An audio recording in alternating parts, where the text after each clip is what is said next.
दुपारची वेळ होती. सूर्य अंगावर येईल इतका तापलेला. रस्ता गर्दीने भरलेला आणि हॉर्नचा आवाज, धावपळ आणि घाई. त्या गर्दीत फुटपाथच्या कडेला एक लहानसा मुलगा उभा होता. त्याचं वय जेमतेम 10-12 वर्ष. पायात चप्पल नव्हती, कपडे जुनाट होते पण स्वच्छ. डोक्यावर उन्हाची टोचणी आणि हातात गजऱ्याची छोटी टोपली.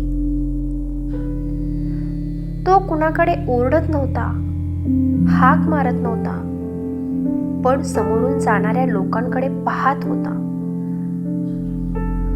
हळू आवाजात म्हणत होता, गजरा घ्या, गजरा, गजरा घ्या ताई, गजरा घ्या. त्याच्या आवाजात थकवा होता पण तक्रारी नव्हती. तेवढ्यात सिग्नलवर एक आलिशान गाडी येऊन थांबली. काळ्या रंगाची, काच बंद आणि आत AC चालू.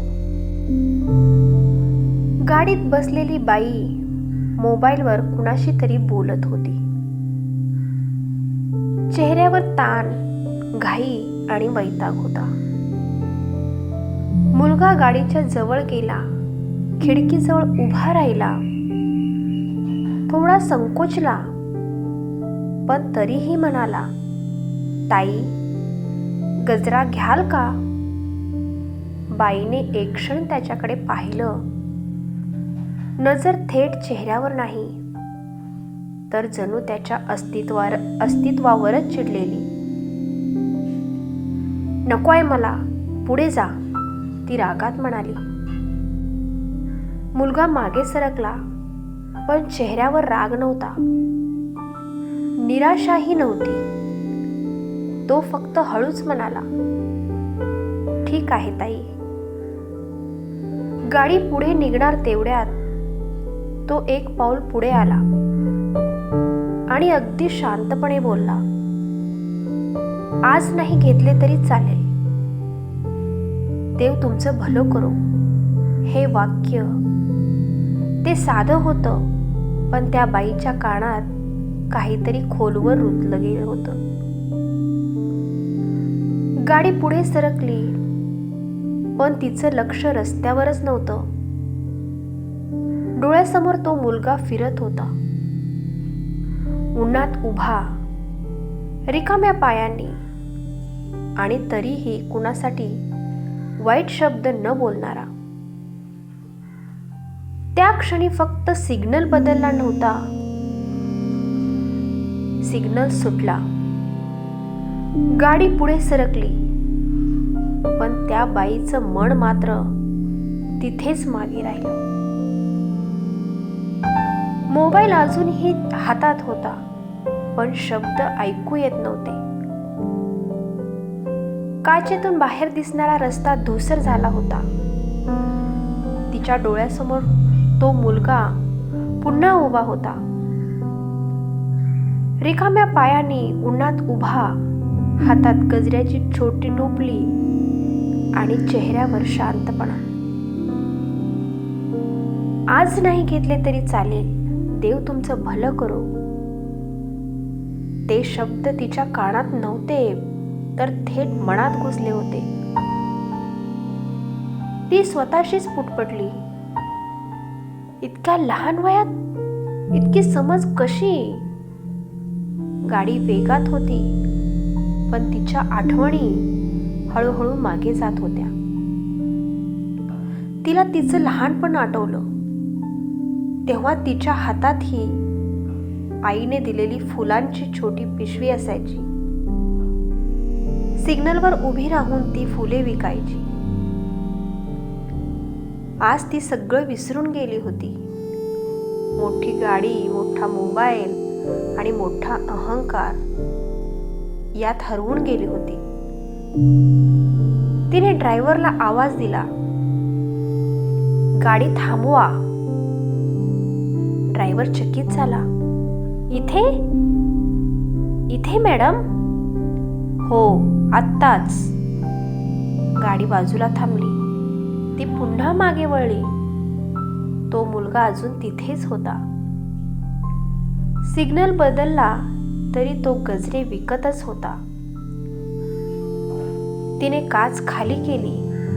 ए, थांब. मुलगा थबकला. भीती नाही, आशाही नाही. तो फक्त शांतपणे जवळ आला.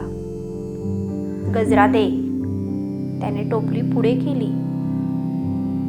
तिने पैसे दिले, पण त्यावेळी पैशापेक्षा तिचा आवाज बदललेला होता.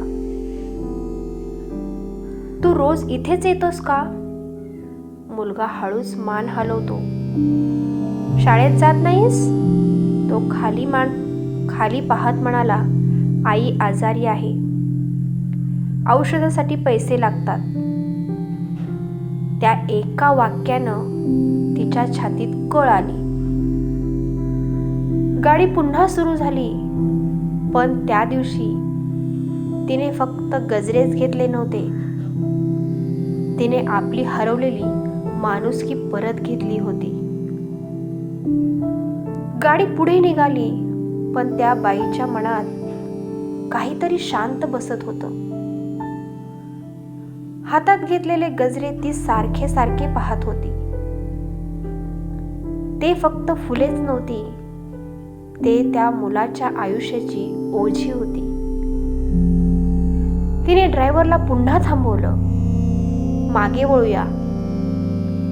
ड्रायव्हरने आश्चर्याने आरशातून पाहिलं, पण काही विचारलंच नाही. गाडी पुन्हा त्या रस्त्याजवळ आली. तो मुलगा अजूनही तिथेच होता.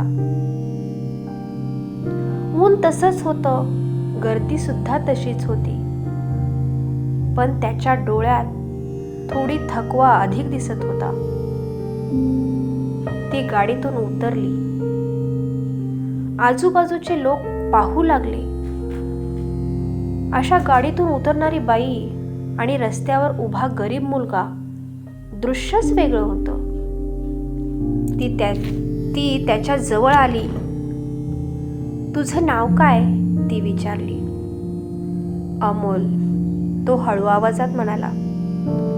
अमोल, तू रोज किती गजरे विकतोस? सगळे विकले तर आईसाठी औषध येतं, तो सरळ उत्तरला. ती क्षणभर गप्प झाली. चल माझ्यासोबत. मुलगा थोडा गोंधळला, पण भिला नाही. पण संभ्रम. घाबरू नकोस, ती म्हणाली. मी तुझी मदत करायलाच आले.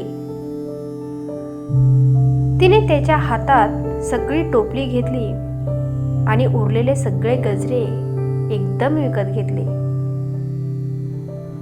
आजच काम संपलं, ती हसून म्हणाली. मुलाच्या डोळ्यात पहिल्यांदा पाणी आलं. पण आई, पण ताई, तो म्हणणार तेवढ्यात, आज देव मला तुझ्या रूपात भेटला, ती म्हणाली. तिने त्याला बसायला सांगितलं, पाणी दिलं, खाऊ दिला. आजूबाजूचे लोक हे सगळं पाहत होते, पण कुणालाच माहित नव्हतं हा केवळ दयापणा नव्हता. ही एका स्त्रीची स्वतःकडे परतण्याची वाट होती. गाडी पुढे निघाली. अमोल मागे उभा राहून गाडीला हात हलवत होता. त्या दिवशी त्याला फक्त पैसेच मिळाले नव्हते, तर त्याला आशा सुद्धा मिळाली होती. आणि तिला आयुष्याचा खरा अर्थ. तो दिवस तिथेच थांबला नाही. दुसऱ्या दिवशी सकाळी ती बाई पुन्हा त्या रस्त्यावर आली. आज तिच्या गाडीत घाई नव्हती. मोबाईल सुद्धा शांत होता आणि मन तिचं ठाम होतं. अमोल तिथेच होता, हातात गजऱ्याची टोपली, पण चेहऱ्यावर कालचीच आशा. ती जवळ गेली. अमोल, आज गजरे नाही विकायचे? तो चकित झाला. मग ताई, आज शाळेत जायचं? तो काहीच बोलू शकला नाही. डोळ्यात पाणी, ओठांवर शब्द नाही. तिने त्याच्या आईला भेटली. लहानशी खोली, औषधांचा वास आणि थकलेलं आयुष्य. त्या बाईने कुठलाही मोठा शब्द वापरलाच नाही. फक्त एवढंच म्हणाली, मुलाला शिकू द्या, उरलेलं मी पाहते. आणि तिने ते केलं. अमोल शाळेत गेला, हातात वही, पाठीवर दप्तर आणि मनात स्वप्न. वर्ष गेली आणि रस्ता तसाच होता. पण त्या रस्त्यावर आता अमोल नव्हता. आज त्या रस्त्यावर एक कार्यक्रम होता. गरीब मुलांसाठी शिष्यवृत्ती वाटप. मंचावर उभा असलेला तरुण आत्मविश्वासाने बोलत होता. जर त्या दिवशी एका बाईने गाडी थांबवली नसती तर कदाचित मी आजही गजरे विकत असतो. आणि तो थांबला. खाली पहिल्या रांगेत ती बाई बसलेली होती. डोळ्यात पाणी, ओठांवर शांत स्मित. आणि तो पुढे म्हणाला, कधी कधी माणूस वाचवत नाही, एक थांबा वाचवतो. टाळ्यांचा कडकडाट झाला. पण त्या बाईच्या मनात एक विचार होता. मी त्याचं आयुष्य बदललं नाही, त्या दिवशी त्याने मला माणूस केलं. कार्यक्रम संपला. लोक घरी गेले. टाळ्यांचा आवाज शांत झाला. ती बाई एकटीच तिथे थांबली. हातात अजूनही तेच गजरे होते, आज वाळलेले पण सुगंध तसाच. तिने डोळे मिटले आणि तो सिग्नल, तो रस्ता, तो लहानसा मुलगा आणि ते एक वाक्य, आज नाही घेतले तरी चालेल, देव तुमचं भलं करू. आज त्या शब्दांचा अर्थ तिला पूर्णपणे कळला होता. अमोल तिच्या जवळ आला. ताई, तो हसत म्हणाला, आज तुम्ही माझ्यासाठी आलात जसं त्या दिवशी मी तुमच्यासाठी उभा होतो. ती काहीही बोलली नाही, फक्त त्याच्या डोक्यावरून हळूच हात फिरवला. मी काहीच केलं नाही अमोल, ती म्हणाली. तू स्वतः चालत आलास, तो शांतपणे म्हणाला. पण वाट दाखवणार तर तुम्हीच होतात. थोडा वेळ दोघंही गप्प झाले. मग ती म्हणाली, मला अजून एक गोष्ट शिकवलीस. काय? तो विचारतो. माणुसकीसाठी खूप काही लागत नाही, फक्त एक थांबा लागतो. अमोल हसला आणि तो निघून गेला. ती मात्र थांबली आणि मनातच ठरवलं, ज्या ज्या वेळी आयुष्य धावेल त्या त्यावेळी मी गाडी थांबवेन. कारण आजही कुठेतरी कोणीतरी अमोल हातात गजरे घेऊन उभा असेल आणि कदाचित त्याच्या आयुष्याची दिशा एका थांब्यावर अवलंबून असेल.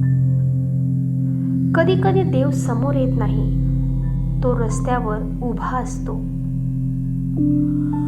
वर्ष पुढे सरकत गेली. शहर बदललं, इमारती उंच झाल्या, गाड्या आणखी वेगाने धावू लागल्या. पण तो रस्ता अजूनही तसाच आहे. सिग्नल, हॉर्न आणि घाई. आणि त्या रस्त्याच्या कडेला आजही कुठेतरी कोणीतरी उभा असतो. कधी फुगे विकणारा, कधी गजरे, कधी फक्त मदतीची अपेक्षा घेऊन. अमोल आता मोठा झाला होता. स्वतःचं आयुष्य स्थिर झालं होतं. पण रोज ऑफिसला जाताना तो गाडी हळू करायचा, कारण त्याला माहिती होतं, आपण जिथून आलो तो रस्ता विसरायचा नसतो. एका दिवशी त्याने गाडी थांबवली. समोर एक लहानसा मुलगा होता. हातात फुलांची छोटी टोपली. अमोल खाली उतरला. त्या मुलाने भीत विचारलं, साहेब घ्याल का? अमोल हसला. तोच हसरा चेहरा जो कधीतरी एका बाईने पाहिला होता. त्याने फुले घेतली आणि पैसे दिले आणि विचारलं, शाळेत जातोस का? मुलगा मान हलवतो. त्या क्षणी तो फक्त मदत करत नव्हता, तो पुढची साखळी जोडत होता. दूर कुठेतरी ती बाई हे सगळं पाहत होती. आज तिचे केस पांढरे झाले होते, पण डोळ्यात तोच शांत प्रकाश होता. ती मनात म्हणाली, देव अजूनही रस्त्यावरच आहे आणि आज तो देव फक्त गजरेच विकत नाही, तो माणसातून माणुसकी पेरत फिरतो. आयुष्यात चांगुलपणा कधीच संपत नाही, तो फक्त पुढच्या माणसाकडे जात असतो. सकाळची वेळ होती. शहर जागं होत होतं. रस्त्यावर पुन्हा गडबड सुरू झाली. त्या जुन्याच रस्त्याच्या कडेला आज एक छोटासा बोर्ड लागलेला होता, इथे थांबा. खूप जण दुर्लक्ष करून पुढे निघून जात होते. काही जण थांबत होते आणि थोडा वेळ उभे राहत होते. कोणी जाणत नव्हतं हा बोर्ड कुणाच्या नावाचा आहे, कुणाच्या नावाचा नाही, कुठल्या संस्थेचा नाही. तो फक्त आठवण होता.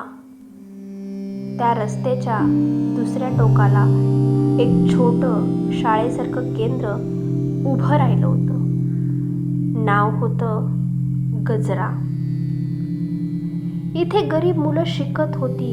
कोणी लिहायला, कोणी वाचायला, कोणी फक्त स्वप्न बघायला. भिंतीवर एक वाक्य लिहिलं होतं, आज नाही घेतले तरी चालेल, देव तुमचं भलं करो. अमोल रोज इथे येत होता, मुलांमध्ये बसत होता, त्यांना गोष्टी सांगत होता. कुठलीही मोठी भाषणं नाही, फक्त एकच गोष्ट, तुमचं आयुष्य कुणावर अवलंबून नाही, पण कधी कधी एका थांब्यावर बदलतं. त्या बाईचं नाव आज कुणालाच माहीत नाही. ती कधीही मंचावर आली नाही, कधी फोटो काढू दिले नाहीत, पण तिचं अस्तित्व त्या रस्त्यावर होतं, त्या शाळेत होतं आणि त्या प्रत्येक मुलांच्या डोळ्यात होतं. कारण ती बाई नव्हती उरली, ती एक वाट बनून गेली होती. मोठेपणा कधी नावात नसतो, तो थांबण्यात असतो. संध्याकाळ झाली होती. तोच रस्ता, तोच सिग्नल आणि तोच गोंगाट. पण आज त्या रस्त्यावर एक वेगळा शांतपणा होता. कोणीही लक्ष देत नव्हतं, पण एका कोपऱ्यात एक गाडी हळूच थांबली. ड्रायव्हर नव्हता, हॉर्न सुद्धा नव्हतं आणि घाई तर नव्हतीच. फक्त एक क्षण होता थांबलेला. त्या क्षणात अनेक आयुष्य चालू झाली होती. कुठेतरी एक मुलगा आज पहिल्यांदा शाळेचा ड्रेस घातला होता. कुठेतरी एक आई औषध घेऊन शांत झोपली होती. कुठेतरी एक तरुण स्वतःसारख्याच मुलासाठी गाडी थांबवत होता. आणि कुठेतरी ती बाई आता या जगात नव्हती, पण तिचं जाणं रिकामं नव्हतं, कारण तिच्या एका थांबामुळे अनेक आयुष्यांना दिशा मिळाली होती.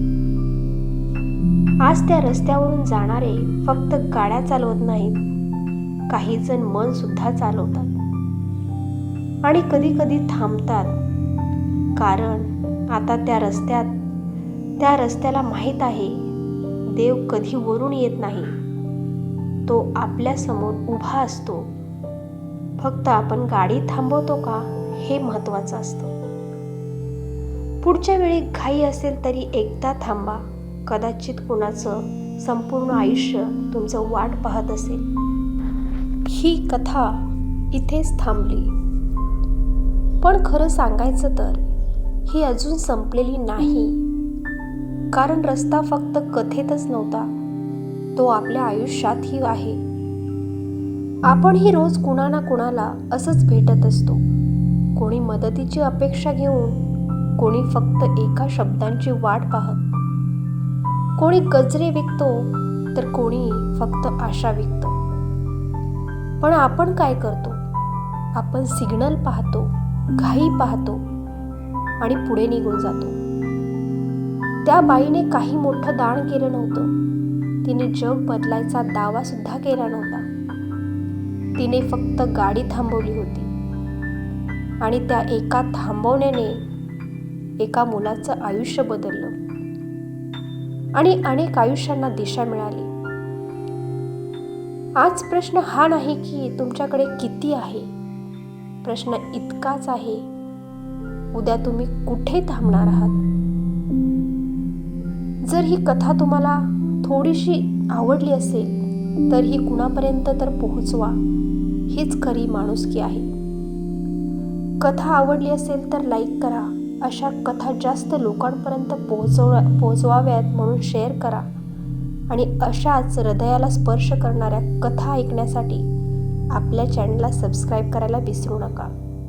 धन्यवाद.